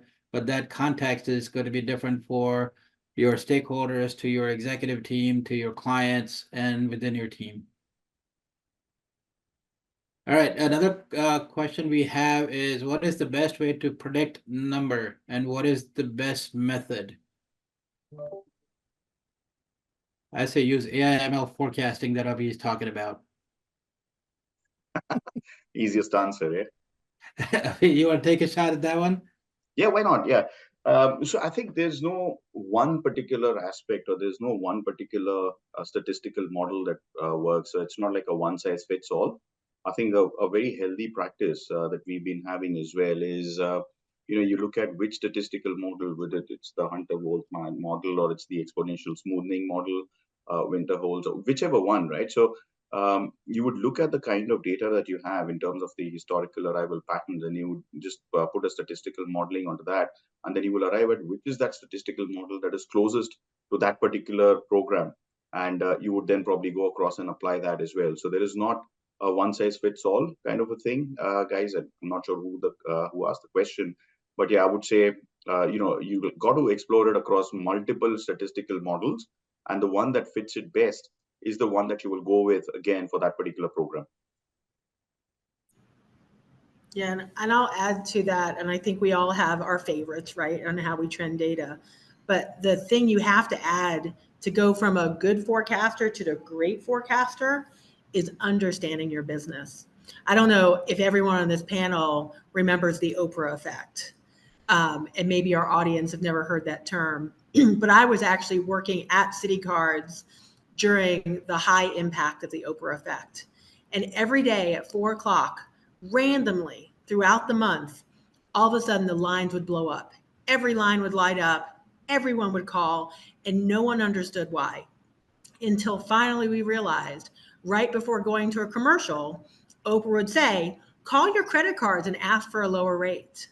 It got to where our command centers would turn on Oprah every day so we could do all the pulls necessary and cancels all breaks.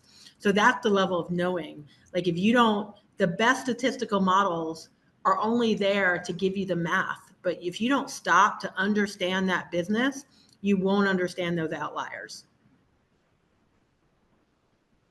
I concur.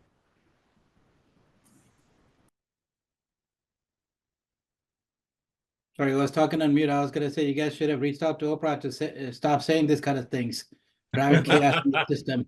Oh yeah, because that definitely would have worked. Totally.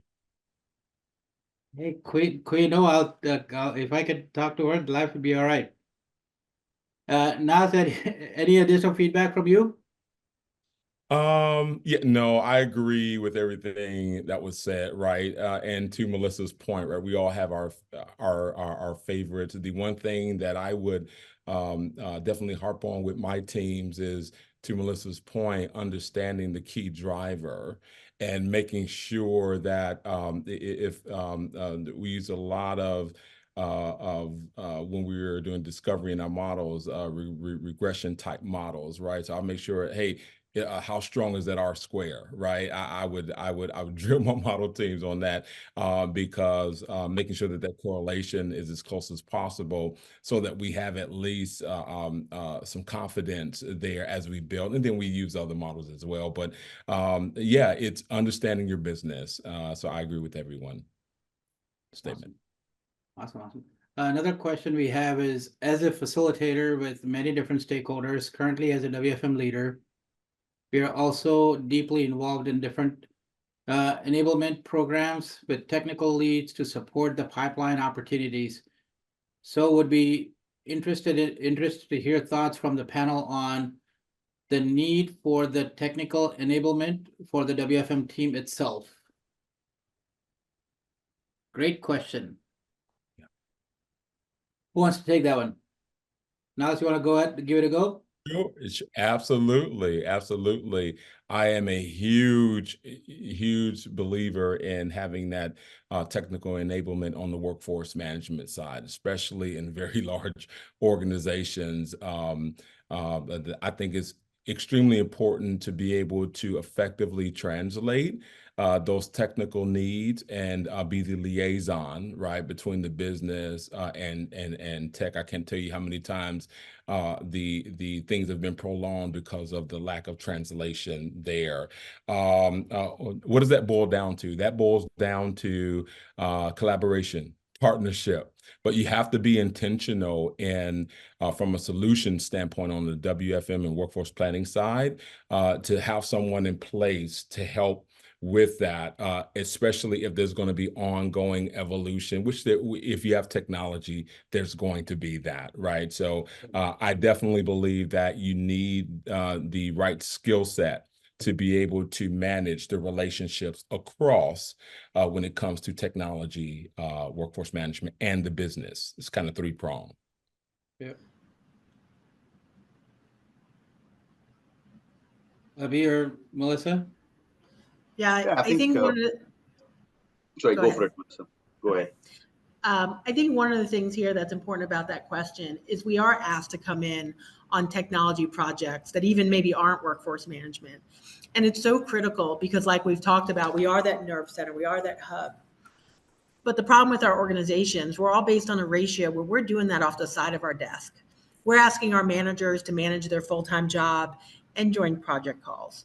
We're asking our TLs sometimes to sit on a project call that can change the face of an organizational launch. So I think if you're able to, it's hard to get that PM role within WFM and technology enablement. I have actually sometimes just allocated one of the people on my team who are like, all right, you're still a manager, but this is your job now, because you really have to have people focused on it.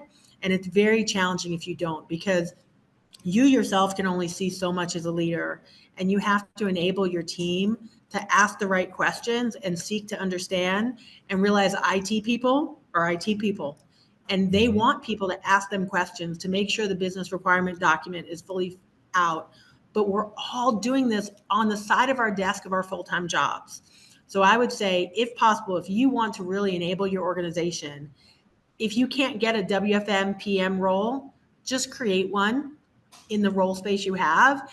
And it's better to reallocate their work and dedicate them than try to everyone doing it as their part-time job. Yep. Abhi, were you going to say something? Yeah, thanks, Jay. No, I think I'm slightly smarter with the experience because we did a lot of technological advancement and enablement for our teams, right?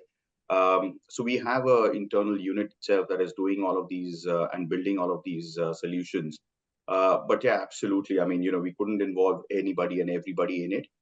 We had to be very, very careful about the scope creep as such, right? Because it's not everybody's role. So we have the technology team at one side, and then we've got something which is like a business analyst, right? So the business analyst would convert the WFM language into the technology language for the tech guys, and then the tech guy solutions, he would convert that into a WFM language for the larger team as such. We always guarded that particular scope creep, like I said, and then we employed this person across the teams as such to be able to navigate some of these conversations. But what also the second part of the conversation or the second part of the initiative that we did was for all the right skilled people and for all the ones who are engaging and willing enough, we started some of these training courses for them as well to understand technology along with their jobs as well. And that's when I said, we brought the entire gamut of people and processes together. So we married all of that together, and then we had some smart guys, enabled guys, and coached guys then handling all of that kind of technological advancements as well. Otherwise, they would be like, lost in that entire space as such. But yeah, it's extremely key to have that navigator and that facilitator in the middle when you start it all, and just to be very careful about the scope creep as well.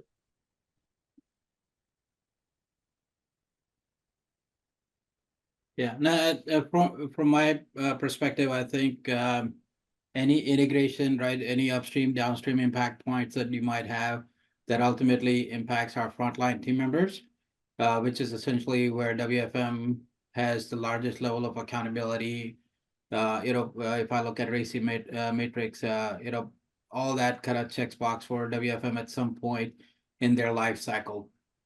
So anything that impacts their life, you want to be involved with and be part of engagement group, right? To I think what Melissa had called out, right? Even if you have to put a manager or one of the team members, right, just so they have some level of WFM perspective, it is critical, even though it may have a zero impact on WFM as a team, as a whole, right? And ultimately, from our perspective, my team kind of makes sure that WFM team at large also understands what's going on within the organization, right? And I think that also is a critical impact point, right? So, instead of moving fast alone, making sure the masses are moving together, so you have a further distance to travel. Right, we'll take one more question, and I'll go back to one of the other questions I had jotted down. Is there a such thing as a standard PTO assumption based on accruals of all agents and holidays available in a year? So there is a percentage that I use, but again, it's not standard per se. It is always going to be customized to a line of business, to geography, to client requirements, to business requirements. If there is a holiday schedules, if you are in Europe or South America, where you have a lot more chaotic employment regulations that you have to account for. So yes, there is a standard approach, but there is no real standard from my perspective. Who wants to take that? Any additional comments, commentary, feedback? For me, it's different in every country, right? Because there are some countries where you have to take it. Like if you're operating in Ireland, they have to take it. So you literally have to take all of their available time, make sure you have enough allotment for them, because otherwise come December, you're in trouble. So that's a constant planning exercise. And when your staff goes up, you increase that percent and beg people to go get volunteers. And then in some countries a little more. When you're operating in some places in Latin America, where team members have to take 2 weeks at one time, again, very different assumptions where you really plan your PTO around your downtimes. So I think for me, every country has really its own model where you just say, what is it going to take to get all this PTO out? And how much can we really control the when they want it? Because again, if you don't, like, I remember once reading, it's not paid time off, it's a notification, it's not a request. So this generation really does expect, I've notified you and I'm no longer working on those days. So we really have to make sure we're ready for that. And goes right to the being an employee-centric organization that all organizations want to be, right? Right. So. Naz, have you any additional commentary on that? Yeah, no, I agree with both of you all's comments. It's different for each country, and there is a standard. There is an approach, but in how you conduct that is different across the board there. So I'll tell you this: I don't miss the PTO bid days, so I'll leave you with that one. Essentially, we've moved to unlimited PTO now, right? Yep. Yeah, there you go. Well-being is the new mantra, right? Yep. Which works wonders for all the WFM people with getting gray hairs and all that stuff. So, have you any additional comment, feedback on that? No, I think it's just geography based. It's also how do you balance it out with the kind of work and the kind of requirements that you have and the kind of employee well-being that I just spoke about, right? So you're now an employer that encourages people to do their VTOs and PTOs on time. Just balance it out with the overall capacity requirements as such. Just make sure that you're attuned with the labor laws. And then at the end of the day, as an employer, you don't have to pay out a lot of these back to the people, and just make sure that they're accrued and in time as well. So I think all of those will probably become the ingredients to schedule PTOs for people and give them away. But like I said, and like everybody pointed out, it can't be a one size fits all. Very different for different geographies and different line of businesses. Yep, absolutely. All right, Shiva, I know we're coming up to an hour. How are you doing on time? Jay, we can like take another 30 minutes time as per the schedule we planned, and we have a good number of questions. Like it's fine that we can take a little more time. All right, let me do one more question, then I'll go back to the participants and their questions they have called out, right? If you have additional, I see there are 3 open questions. If you have more, please plug them in. Either we'll get to them in a written setting as a multitask event, or we'll try and catch them up on a live event. Right, next question I have is, and I think all of us have kind of talked about it in some iteration, but I'll ask it anyway. So how do you impact business financials and ensure WFM has a seat at the table, right? And I think organically, everybody has gone to as part of the new norm, all WFM leaders and WFM functions and practices have seat at the table to a certain degree. But, just want to see individualized perspective, what you have experienced, not necessarily doesn't necessarily have to be from your current organization, but from your tenure, right? As to how that has changed, or how is it that it's impacting for you now, impacting financials for your organizations.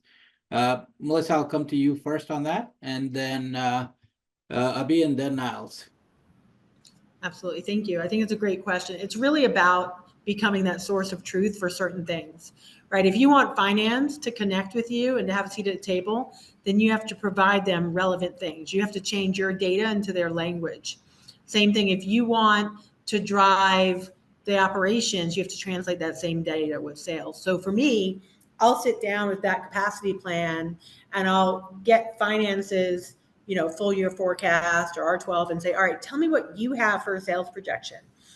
And they'll tell me, and I go, all right, do you know how many people that would equate to? And then we'll figure that out together. I'm like, but we don't have an order for that many people. So that's where you kind of connect, an overeager sales team versus what ends up in a budget versus, are you guys factoring in for this high attrition? And so a lot of times your capacity plans have to represent reality, not a wish and a dream. So when you protect that and you show it to them in a way of like, do you want your numbers right? Then let's look at that, because then I'll go back to the client and say, did you really order an extra 400 people in May? No, well then maybe that's not valid. So you have to translate in their language if you want to become their source of truth. I mean, ideally, if you can get to a point where your workforce organization puts in all new hires request, drives all the sales from your capacity plan. In other words, they can put anything they want in, but it has to be booked. If you can get to that point where that is the source of truth that feeds all the other nerves in the organization, then they'll come to you. You won't have to chase them. So I think that is the big trick of coming in, is to make it real for them. Good call out. Abhi? Yeah, thanks, Jay. Great call outs, Melissa. And I think let's look at how WFM influences finance, and the entire discussion around seat at the table. And if WFM is impacting profitability and in a very positive manner, then you rest assured that yes, we would have a seat at the table, right? So here are the kind of different ways and multi-pronged attack in which WFM can influence these finances. So we spoke about the accurate projections. Yeah, now we have the ML based projections and forecasts and everything. So which is why your workload projections are that much stronger, which is why you're not hiring ahead of time, you're hiring just in time, and therefore you're not parking any kind of holding costs, you're not blocking seats, and therefore you're not blocking any kind of overhead costs as such. Next up, you have because of WFM, you do the right kind of alignment of demand and supply. All right, and what happens because of that is you're able to provide a fantastic customer experience. Customers are now used to reduced wait times, reduced cycle times, reduced dissatisfaction, and therefore the customer orientation or customer experience is very high, which is why you retain those customers and you have a positive impact on the revenues as such, right? The third aspect of WFM would be in terms of cross-leveraging of resources. So let's say you're talking about a geography, and now you know the peaks and slumps because you do the WFM for the entire geography.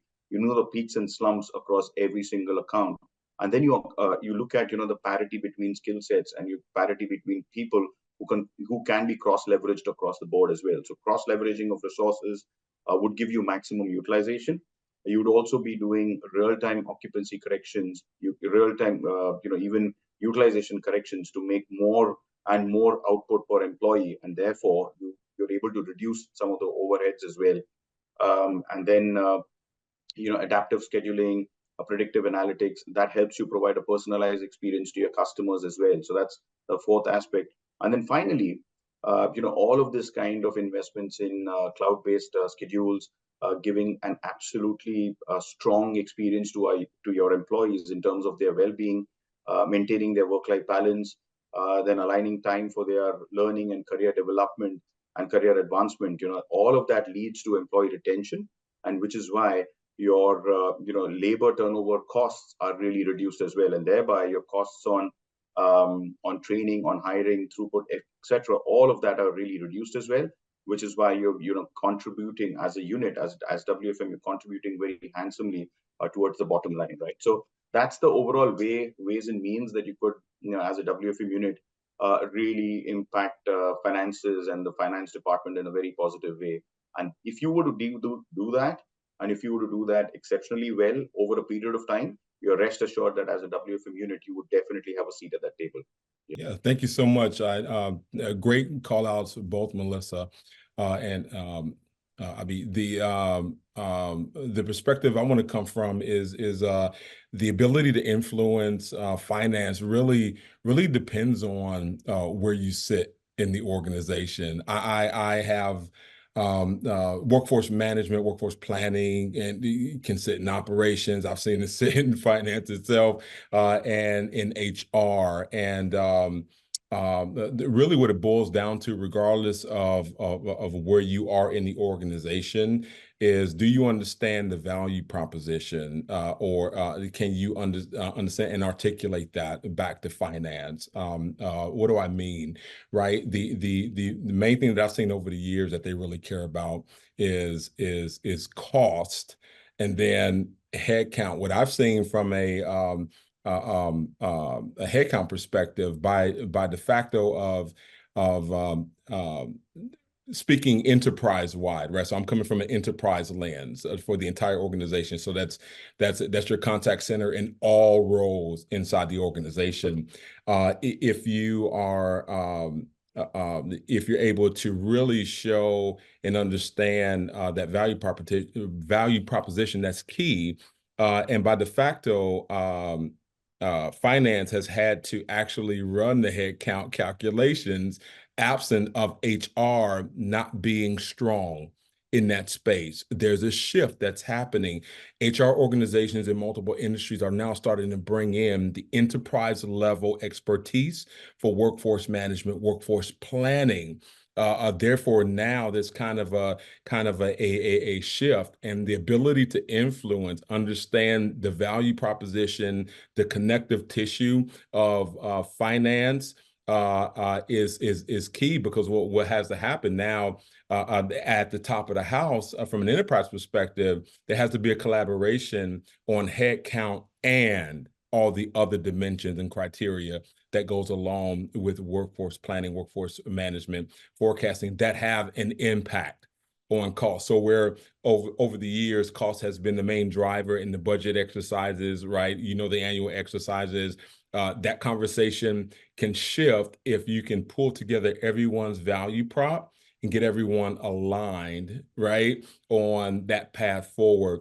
But that's my perspective from a finance perspective, that that cost is important, the headcount is important to them, but the partnership, value proposition, and being able to illustrate that value chain for everyone, not just finance, it really helps everyone align, come together, and move in the right direction.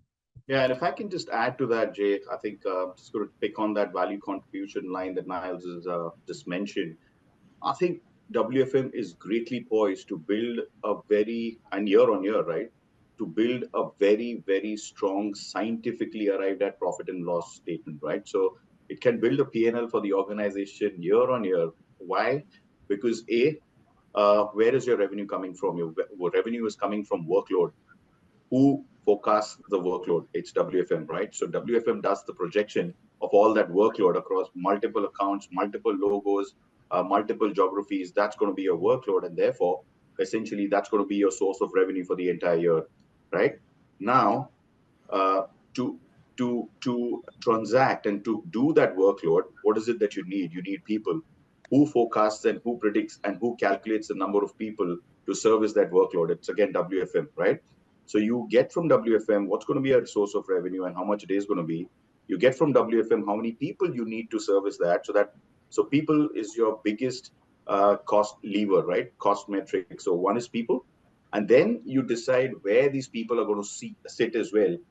So seats and logistics become the second biggest cost lever as well. So as WFM, you're talking about how much revenue you're going to make, how many people you're going to have to do that, how many seats you're going to do to take on that as well. And then you can also contribute as WFM towards the location strategy, right? So what's the revenue, number of people, where they're going to be sitting, what's the location strategy? You put all of that together and you get yourself a very scientifically arrived at profit and loss statement, right? So year on year, the WFM can be able to influence that very, very strongly is what I believe.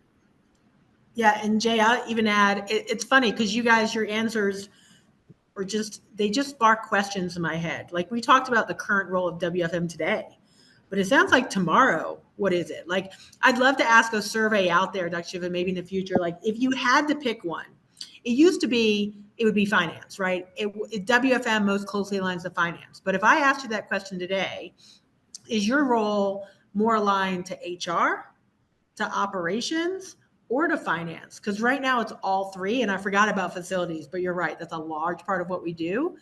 But now, like, is our scope becoming now that maybe the next organization generation is looking for the HR workforce leader again, which how it was in the past, or that finance? I don't like living under, I have been aligned under finance before, and I've been aligned under HR before, which works, and under operations. Like, I think our organizations are different, but guys, the way you position that really makes you think 10 years from now, will we be on this call talking about our needs for these organizations that have now really merged in the workforce space?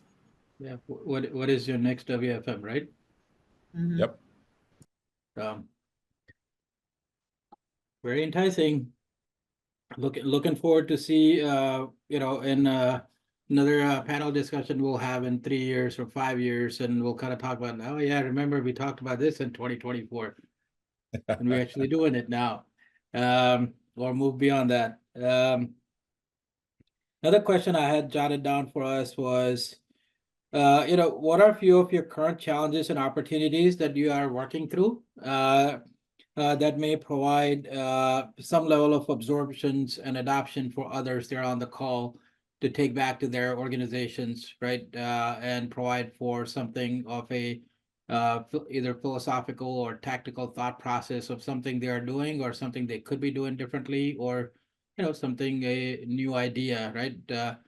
How are you guys kind of dealing with some of that stuff? Abhi, I'll kind of come to you first. I know you've been kind of hands down on digital WFM stuff for a good bit of time now. And I know the digital and automation is kind of going hand in hand. Are you everybody kind of comfortable sharing their WFM tool and who you guys use? Then I'll ask a more pointed question. Or we want to leave that? We'll leave that out for the discussion. So Abhi, off to you. Don't want to brand or sponsor anybody that's not paying money to Shiva. I get it. Right. If they were endorsing, I'm sure Shiva would have come with that particular logo on his T-shirt as well. So I didn't see any of that. So I'm going to keep up. Yeah. I'm sponsoring my kids. I see that.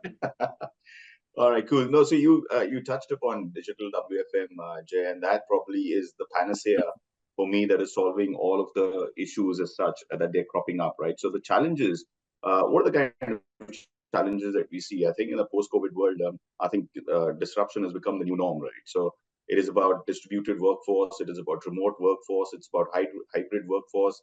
The second aspect, obviously, is about how do we get the demand forecast absolutely accurate? Because there's so much that depends on getting that demand forecast absolutely on the spot, right? The third challenge, obviously, is how demanding the clients and the customers have become. And I think that's not going to stop, right? They want more and more, but they don't want it at less and less, right? So how do you do more with less? So that's a massive challenge as well. The fourth challenge that has come about is, I think, the new age workforce that's coming in with a lot of preferences, it's coming with a lot of prerequisites, and they're coming in with a lot of demands, right? So how do you keep up with that kind of a workforce who just wants everything, and they want everything right now? Um, Instant gratification, I think that's the word. Then how do you use different models like gig workforce and some of the other solutions that are up there? And then the last challenge, I would say, which has always been there, is about cost reduction, bringing in efficiencies, impacting finances and profitability in the right manner. So those are the 4 to 5 challenges that we're working on, Jay. And I did, I've been banging on and on about digital WFM, but I would say that a large part of some of that panacea, the solutioning panacea for us, is at the back of digital WFM, right? So if I were to come backwards on those challenges, let's take the Gen Z employee base first up, and the kind of instant gratification that they want. If they don't have today the option to pick and choose their schedules, they don't have the options of being able to do that from their phones at the moment. You would probably not see them in the office the next day. So that's how demanding they are, right? So the way that we solve that is by doing the entire uploads of those schedules and making it possible in the cloud environment at the moment. I think they don't have to go across and get into any kind of tools or any kind of frameworks to get their access of schedules. They're able to do that at the click of a button. That obviously plays itself into the overall employee retention perspective. We are very, very mindful when we are now building their schedules of having some time built in for A, career advancement, and B, wellness, right? So that's ultra important in today's day and age. In many logos, we've got a position which is a wellness expert as such as well. So we're working very closely with that kind of a role and that kind of a profile to be able to draw out those kind of schedules for our people. So the next bit was about how do you contribute towards the organization remaining profitable and the processes remaining financially prudent as well. And I did talk about a lot of those metrics that we are chasing down, right? So accurate forecasting, making sure we don't have holding costs, making sure we don't have any overheads in terms of blocked seats as such, bringing in real-time efficiencies, and also just making sure that the supply-demand chain is absolutely bottled up properly, so that we don't have any kind of overheads around those as well, right? We also are working towards retaining customers and thereby impacting our revenue in the most positive manner as well. So that's about the profitability aspect. In terms of the first one, remote and distributed workforce as well. This is about how do we bring everybody together? How do we make sure that we have enough tools and we have enough solutions in play to be able to adjudicate and be able to capture performance that is delivered by the on-site guys and the off-site guys and the hybrid guys and the remote guys, all of that put together. How do we just make sure that we have one version of the truth, and then it's also the ease of navigation through all of that MI as well. So that's the bit around the remote. That's the fourth challenge that I was talking about. And then the fifth one is about how do we enable data-driven decision making, right? So now it is about predictive modeling. It's about some kind of solid insights as well, data-driven insights, making sense, bringing out the cause-effect relationships as well between the entire data and the metrics that we have. But all in all, what we're driving towards is providing leadership with a strong steer towards decision making. So be it location strategy, be it BQM, be it about performance management, or be it about maximizing delivery as well. So all of those decisions are taken at the back of some solid WFM inputs that are provided as such, right? So that's the overall challenges and the kind of panacea or the kind of measures that we've taken to overcome those challenges, Jake. Awesome. Sounds like a lot of fun and exciting stuff going on. And, at some point, I would love to see what that digital WFM looks like now from where it was 3 years ago when we were working together. So Absolutely. one day I'll bribe you with a beer or something and I get a preview. Yo. Now, from your perspective, sir? Yeah, so from my perspective, the biggest challenge, so over the last 6 to 7, maybe 8 years, I've been dealing with a brand new capability builds for workforce management where they do not exist, right? At the enterprise level, and one of the key challenges, there are a few challenges that you have to overcome when you're doing that. One is getting the businesses to resist the temptation to put technology in front of understanding people and process, right? Because you have to, you get into a lot of unnecessary activity when you just go right into technology, not understanding requirements, not understanding the existing processes, or are there any processes to understand what you need to configure and build, and you end up spending more money on reconfigurations and things down the line, right? So getting everyone through that, understanding what's existing throughout the entire organization, from contact centers, professional roles, whatever you have, especially if you have a larger portion of like more technical roles like engineers and things of that nature, right? So what is that balance? How do you approach it? So navigating through that, making sure that the workforce management organization has a strong consultant-based competency, right? That is extremely important when you're building brand new, because everyone has to understand the WFM, right? What's in it for me, where they fit inside of what you're trying to establish for the entire organization, right? And to get that buy-in, that's not easy to do. You need the right skill set to actually get buy-in, build trust, because if they don't trust you, this is why I wanted to tell this portion of it for less developed disciplines within an organizations, right? You need that strong competency of influence and leadership to actually build that trust, build credibility, so that you can actually build the foundations and mature it over time. Absolutely. Good call outs. Melissa?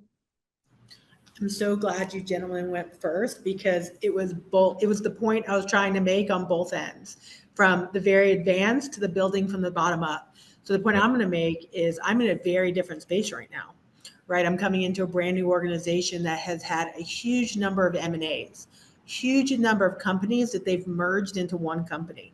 So sometimes you get the companies that are all at kind of the growing junior level, or one company is super advanced and another one isn't. So for me, coming through and building out the process, the change management, because one thing we didn't really touch on is, in through all these things, we're now expected to be the change manager to TLs, to operators, like a whole different level. So I'm going to quote, I'm going to maybe age myself, but has anyone ever seen Demolition Man? And there's a quote in that movie, that says, all restaurants are Taco Bell. Are we moving to a point where all the big BPOs and companies out there are merging together?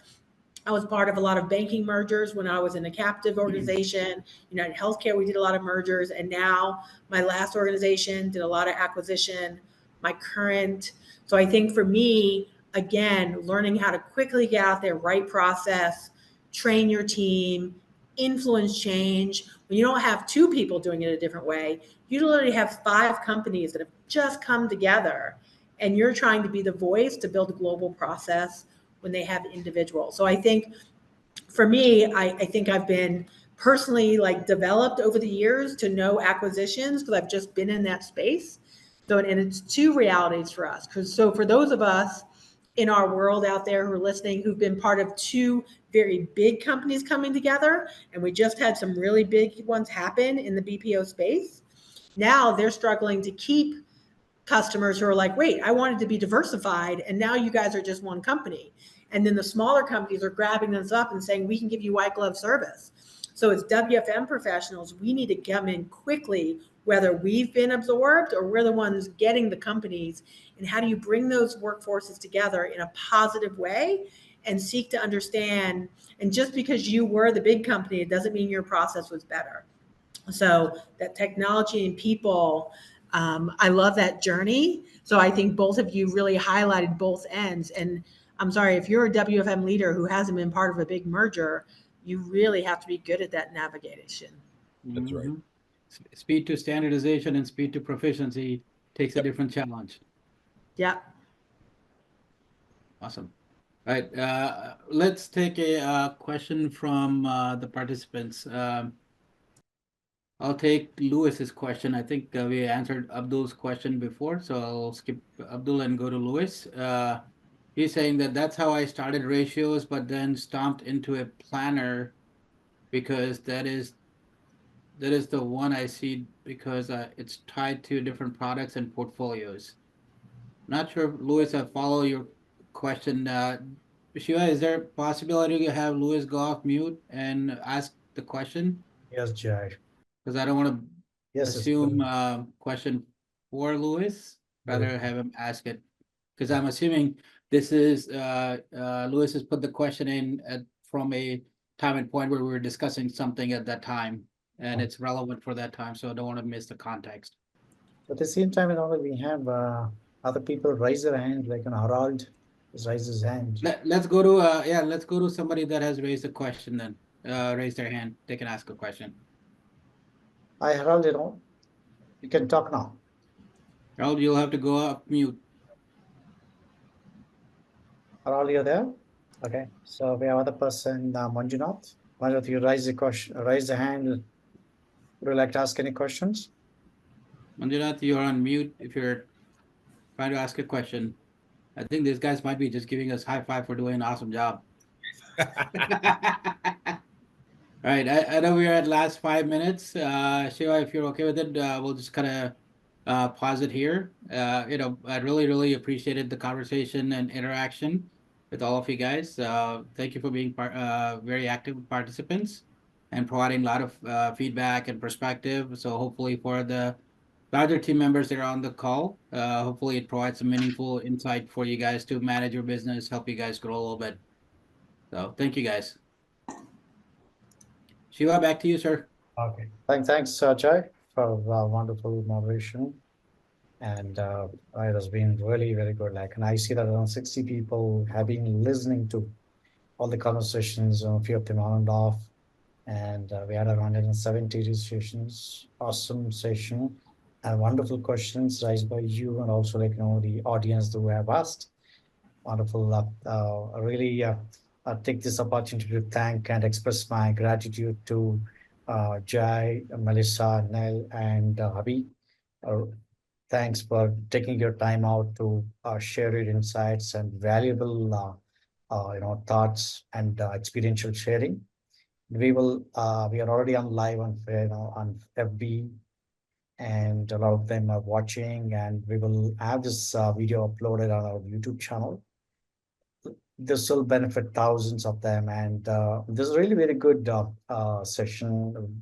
We should really make this as a white paper and publish along with the questions asked and then answered, so that this can benefit thousands around the world. And great knowledge sharing, and this has been a fantastic think tank platform. And thanks, audience, for taking your time out to join us. Looking forward to connecting with you for future of events. Please stay connected on our social media and watch out for next events. Please register, and we are there worldwide, and we're going to be there, virtually as well. Thank you so much. Thanks once again for all your valuable time that taken. Looking forward to connecting each one of you. And Melissa, we will have the survey done. We'll have the questions, shared with all the participants. And if they can fill in the inputs, that'll be a great, valuable feedback, and also good insights that we would get from them. Wonderful. Okay, any last few words or anything that you want to share as distinguished speakers? No, I would just like to say thank you, Dr. Shiva, for having me on this. It's always such a great opportunity to be associated with any event that GWFM does. It's a fantastic forum that gets all the entire WFM fraternity together. It's always a pleasure to interact with fellow colleagues. There's so much to learn from every single event. So I'm absolutely chuffed that I was able to make it. And thanks for the invite again. And I really look forward to be associated with all future events as well. Thank you. Thanks, Abhi. Yeah, same. I just want to say thank you, Dr. Shiva, and the entire organization for giving me the honor to come and just share my perspective and share my thoughts. Had a great time today. Thank you so much. Thanks, Ed. It has been a short notice, and they've been kind enough to be present and share your valuable insights. Amazing learnings from you. Yeah, I'm grateful as So you have well. safe travels. These events are always so great, and just looking forward to the women's event on March 15th. So if you guys out there would like to nominate any of your women leaders across your organization to be part of the panel, and then for all of you to join as well, I think the questions we talked about over the last couple of years are really relevant to our organization. So I'll send out some surveys. So looking forward to that. And thank you again for allowing me to participate in this event. Thanks, You have Melissa. safe travels, Melissa. Thanks, everyone. Bye, guys. Thanks. Bye. Thank you.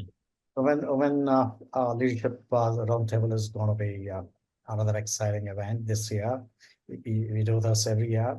This year, we're expecting a large number of participation and great insights. And that's going to be a great think tank platform to share and create, huge networking. Fantastic. All the very best for that. Enjoy the next one, Melissa. Safe travels.